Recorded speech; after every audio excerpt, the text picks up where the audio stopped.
पूर्व दिल्ली के 4 युवक हुए हादसे का शिकार। हादसे में ट्रैक्टर की हुई कार से जबरदस्त टक्कर, तो वहीं कार में सवार 3 की हुई मौत, चौथे की हालत बताई जा रही है गंभीर। घर के बाहर से रिक्शा हुआ चोरी। चोरी की वारदात सीसीटीवी कैमरे में हुई कैद। पुलिस की कार्रवाई से पीड़ित नहीं है खुश।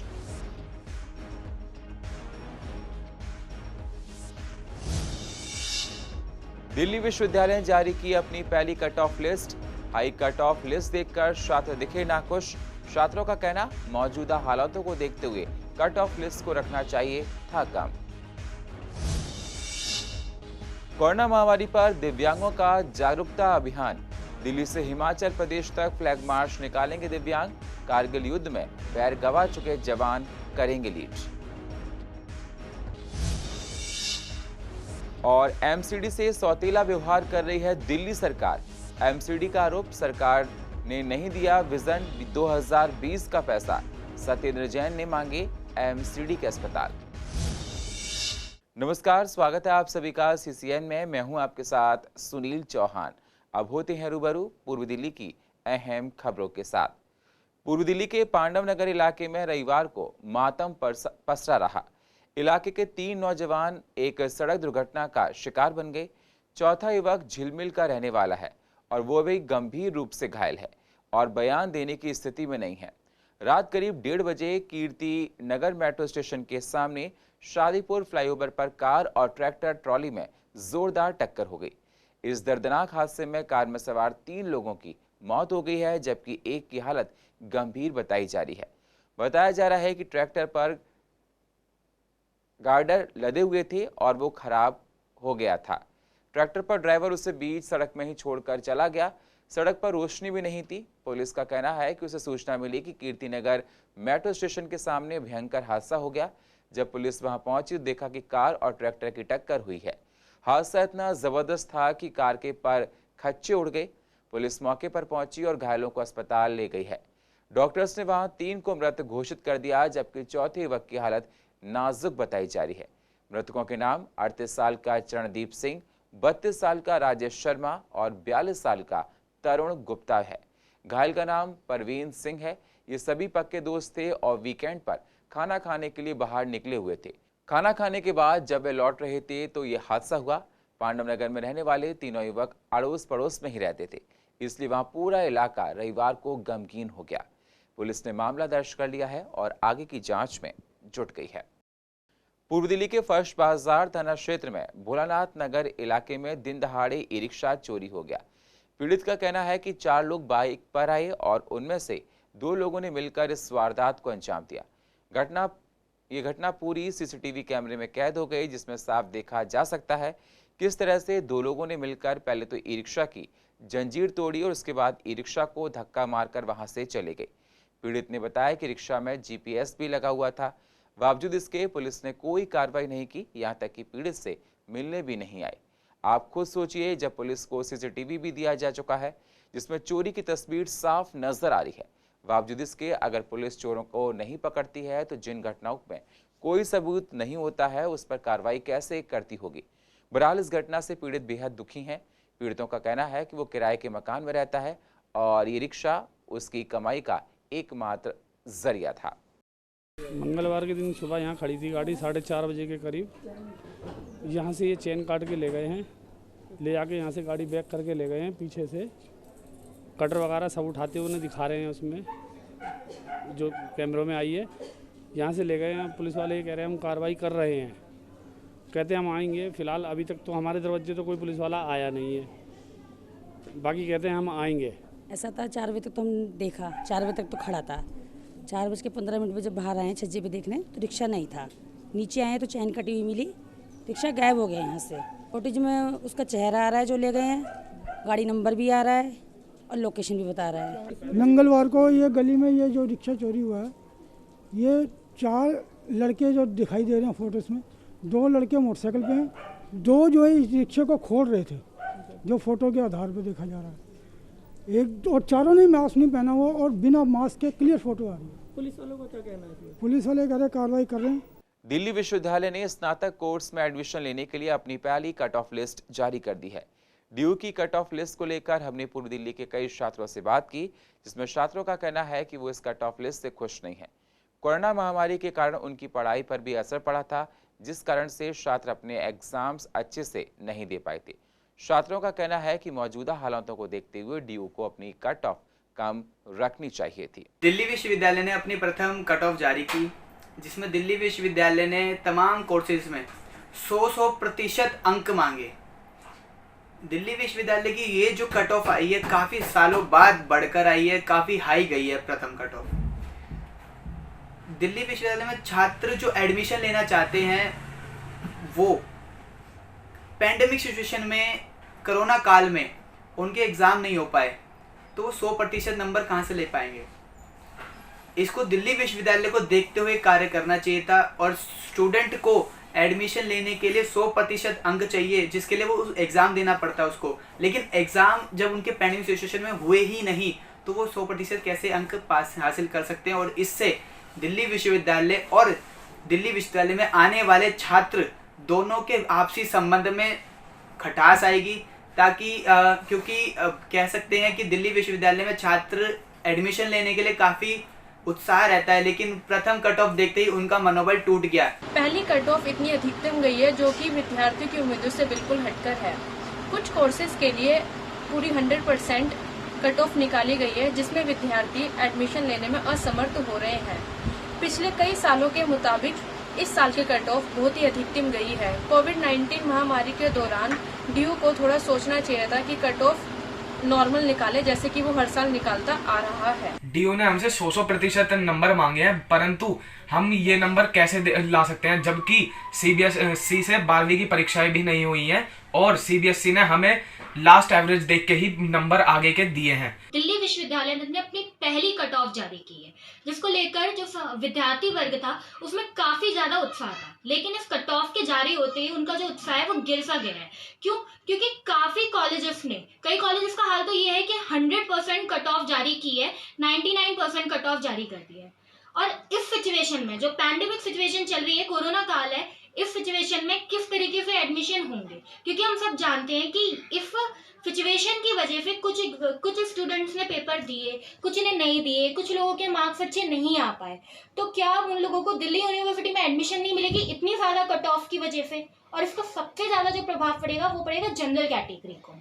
उत्तर पूर्व दिल्ली के भजनपुरा स्थित अंबिका पैलेस में एक निजी संस्था और सैल्यूट इंडियन आर्मी ने कोरोना जागरूकता यात्रा प्रोग्राम का आयोजन किया। इस प्रोग्राम का उद्देश्य देश में कोरोना के प्रति लोगों को जागरूक करना है। इसके साथ ही 15 दिव्यांग लोगों के द्वारा सिग्नेचर ब्रिज से हिमाचल प्रदेश तक फ्लैग मार्च यात्रा कर लोगों को ये संदेश देना है कि कोरोना वायरस से आप कैसे बचाव कर सकते हैं। आपको बता दें, दिव्यांग लोगों की टीम को लीड करने वाले हमारे जाबाज कारगिल योद्धा हैं, जो कारगिल युद्ध में अपनी टांग गंवा चुके हैं। इस यात्रा को दिल्ली के सिग्नेचर ब्रिज से हिमाचल तक लेकर जाएंगे। इस कोरोना जागरूकता यात्रा के दौरान ये दिव्यांग टीम अपने सफर में जगह जगह लोगों को कोरोना के प्रति जागरूकता, मास्क वितरण, सैनिटरी पैड के प्रति जागरूक करना, अभियान चलाना, शिक्षा से संबंधित जागरूकता अभियान चलाकर लोगों को जागरूक कर रही है। मेरा राइडर बनने का मुख्य उद्देश्य गुलफाम भाई हैं, जिन्होंने यूट्यूब पर मुझे एक राइड के लिए इनवाइट किया जो दिल्ली से अलवर तक की थी। इसके बाद मैं ये सब करने में सक्षम हुआ और मेरा साथ दिया पाली सर ने और दीपक गुप्ता सर जी ने। सार मेरी जिंदगी का ऐसा शेष रहना चाहिए, सार मेरी जिंदगी का शेष रहना चाहिए, मैं भले ही मिट जाऊं पर मेरा देश रहना चाहिए। जय हिंद दोस्तों। आपको लगता होगा कि मैं व्हीलचेयर पर क्यों हूँ और व्हीलचेयर पर कैसे आया। मैं कोई बीमारी से नहीं हुआ, ना ही मेरा कोई एक्सीडेंट हुआ। ज़्यादातर डिसेबल्ड ऐसे होते हैं। मैंने अपने आप को ये हादसा होने के बाद कभी कमज़ोर महसूस नहीं होने दिया। एक जवान अपने लिए नहीं लड़ता, अपने परिवार के लिए नहीं लड़ता, वो 125 करोड़ लोगों के लिए लड़ता। जरा सेक्टर कारगिल में एक गोले से अपने दोनों पैर गंवा चुका हूँ। मैं अपने पैर गंवा चुका हूँ, लेकिन ये नहीं कि मैंने अपने आप को कभी महसूस होने दिया है। ये वो समय मेरे लिए एक मंजर, मौत के जैसा मंजर था, पर हमेशा मुझे ये रहा कि मैं अपनी माँ को, अपने देश को और अपने देश के परिवारों को दुश्मन से बचा रहा हूँ। ईस्ट एमसीडी ने दिल्ली सरकार पर फिर से एमसीडी को पैसा ना देने का आरोप लगाया है। तो वहीं दिल्ली सरकार का कहना है कि अगर एमसीडी अपने अस्पतालों को सुचारू रूप से नहीं चला पा रही है तो निगम के अस्पतालों भी दिल्ली सरकार को सौंप दिए जाएं। तो वहीं एमसीडी का कहना है कि 2013 में और 2020 को लेकर जो खाका तैयार किया गया था वो पैसा भी दिल्ली की आप सरकार ने नहीं दिया है। एमसीडी का कहना है कि दिल्ली सरकार उनके सौतेला व्यवहार कर रही है।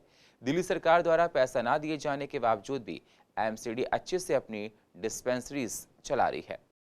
आज सत्येंद्र जैन जी यही कर रहे हैं। उनका कहना है कि हम उनके दिल्ली सरकार के हॉस्पिटल बहुत अच्छे हैं, जबकि आप देखेंगे कि हमारे ईस्ट एमसीडी में भी जो उनके 2 हॉस्पिटल थे, जीटीबी और राजीव गांधी, दोनों ही आज कोविड बने हुए हैं और उसके बाद पूरा भार स्वामी दयानंद पर आया हुआ है। 4-4 हज़ार लोगों की प्रतिदिन वहाँ पे सेवा हो रही है, वहाँ पे लोगों का चेकअप होता है और ओपीडी की जाती है। साधन की कमी है, सभी जानते हैं। जो हमारा बजट विज़न 2020 का 2013 में पास हुआ था, आज तक दिल्ली सरकार ने हमें नहीं दिया और जितने भी मद हैं उन्हें भी घटा दिया। यहाँ से स्वामी दयानंद हॉस्पिटल से भी रेडियोलॉजिस्ट भी इन्होंने अपने यहाँ बुला रखे हैं कोविड टेस्टिंग के लिए। इतने सीमित साधनों के बाद भी अगर कोई बच्चा क्लास में अगर सेकंड भी आता है तो हमेशा हमें उनसे आगे बढ़ने के लिए प्रोत्साहित करना चाहिए, ना कि उनको ऐसा कहना चाहिए कि हम संभालेंगे।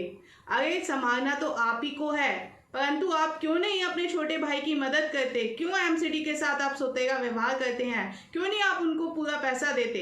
अगर वो एडीएमसी का बकाया पैसा दे दें तो निश्चित रूप से स्वामी दयानंद हॉस्पिटल को भी हम 1 नंबर का बना के दिखा सकते हैं।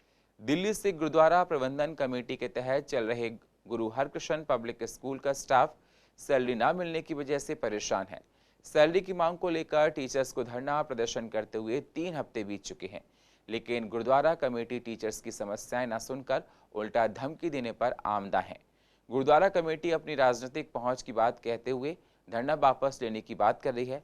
सैलरी मांगने वाले कुछ टीचर्स सस्पेंड हो गई हैं। स्कूल प्रशासन ने टीचर्स पर एजुकेशन एक्ट के उल्लंघन करने का आरोप लगाया है। वहीं टीचर्स का कहना है कि जून और जुलाई की सिर्फ 60% सैलरी दी गई है। साथ ही अगस्त महीने की सैलरी बिल्कुल नहीं मिली है, जिससे टीचर्स को घर चलाने में बहुत परेशानी हो रही है। जो सैलरी मिल रही है उससे टीचर्स का जीवन यापन नहीं हो पा रहा है। टीचर्स ने जल्द से जल्द पूरी सैलरी दिए जाने की मांग की है, जिससे वो जीवन यापन कर सके।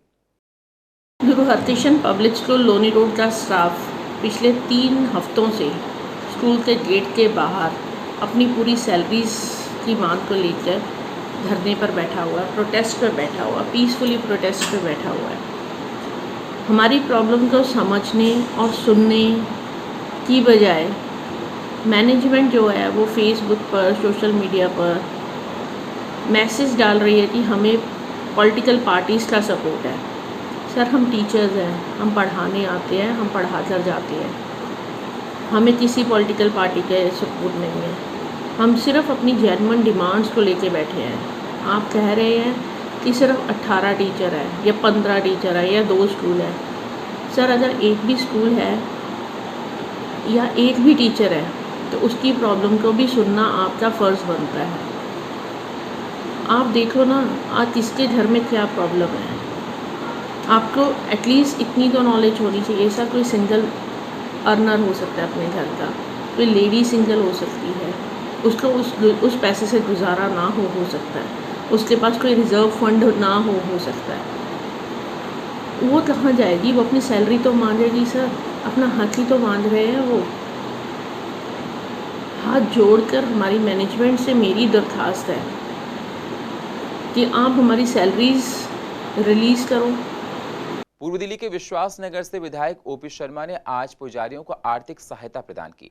कोरोना महामारी के कारण से मंदिरों में भक्तों और श्रद्धालुओं के कम आने से चढ़ावा और दान राशि प्राप्त नहीं हो रही है और इस कारण से मंदिर के पुजारियों के सामने स्वयं के परिवार के जीवन यापन की कठिनाइयों का सामना करना पड़ रहा है।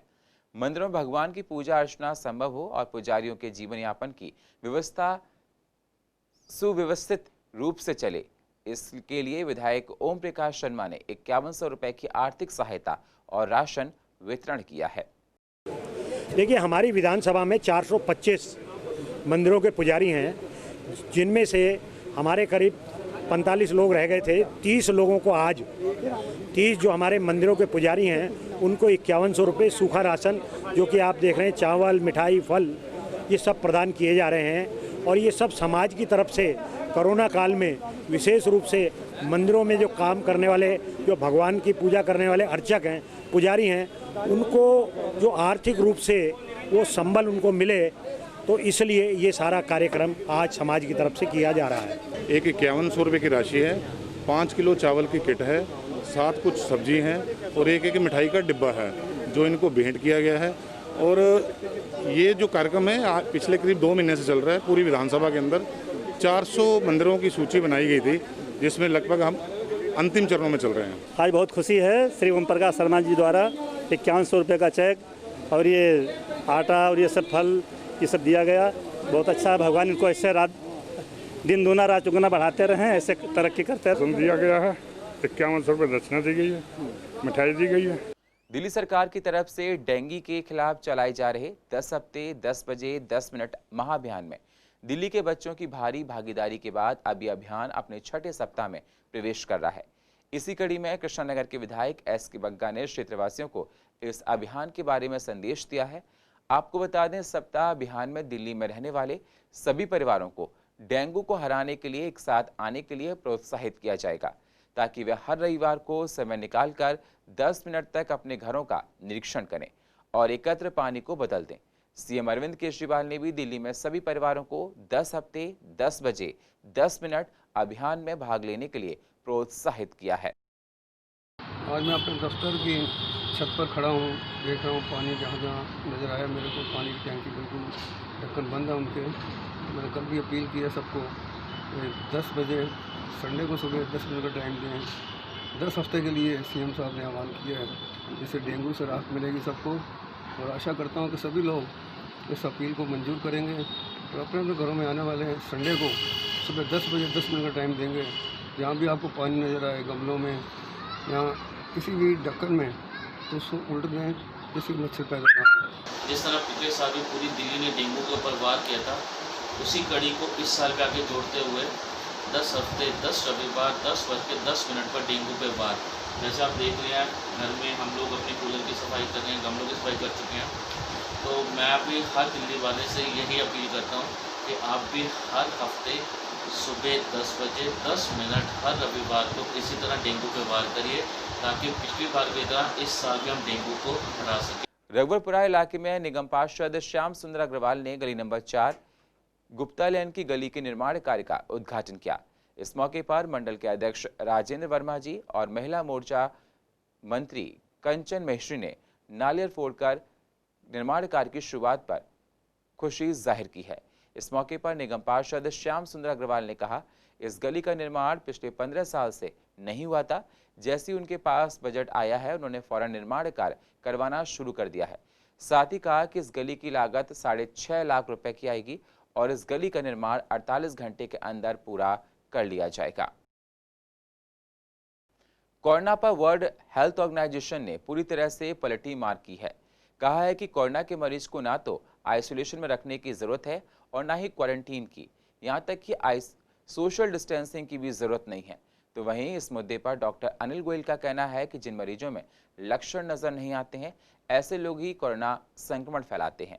और कई बार ऐसा भी देखा जाता है कि कोरोना संक्रमित होते हुए भी कई लोगों का पहले तो टेस्ट नेगेटिव आता है और कई दिनों बाद टेस्ट कराने पर पॉजिटिव आता है, और तब तक ऐसे संक्रमित व्यक्ति कई लोगों के बीच संक्रमण फैला चुके होते हैं। WHO ने मार्च में बोला कि एसिम्प्टोमेटिक पेशेंट कोरोना नहीं फैला सकते, जिन्होंने इस स्टेटमेंट को बाद में WHO रिप्रेजेंटेटिव ने उसको रिट्रैक्ट किया। इसकी वजह यह है कि आप अपने घरों में भी देखते हैं कि जब आपके बुजुर्ग जो घर से बाहर नहीं गए वो कोरोना पीड़ित हो जाते हैं, और जब उनकी कॉन्टैक्ट ट्रेसिंग की जाती है तो उनमें जो यंग लोग हैं जो एसिम्प्टोमेटिक हैं वो भी पॉजिटिव पाए जाते हैं। और दूसरा ये भी पाया जाता है कि उनका वायरल लोड, चाहे वो एसिम्प्टोमेटिक यंग पेशेंट हो या सिम्प्टोमेटिक ओल्ड पेशेंट हो, तो उनका वायरल लोड बराबर पाया जाता है।